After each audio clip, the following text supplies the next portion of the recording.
স্কুলে যাবার আগে আমার রুটিনটা শুরু হয় এরকম ভোরবেলায় উঠে। একটু হালকা করে ব্রেকফাস্ট করে নিয়ে উঠে তারপর বসে যাই পড়াশোনাতে। ছাত্রদের পড়ানোর আগে নিজের পড়াশোনাটা অত্যন্ত জরুরি। এই যে পড়াশোনা এবার শেষ, এইবার চললাম খাতা বই গুটিয়ে স্কুলে। স্কুল বাসে উঠে গেছি, এবার চললাম স্কুল।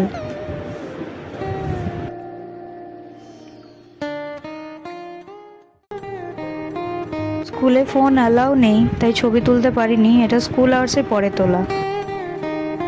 এবার যাচ্ছি বাড়ি। এরকম একটা দৃশ্য দেখতে দেখতে রটন্তী কালীতলায় জল উঠে গেছে। এদিকে প্রচুর বৃষ্টি হচ্ছিল তখন, এটা কয়েকদিন আগের ভিডিও। মাঝে মাঝে হয় না মন খারাপ, আমারও হয়েছিল সেদিন। ওই যে হরমোনাল ইমব্যালেন্স। ভিডিও ভালো লাগলে লাইক করবেন।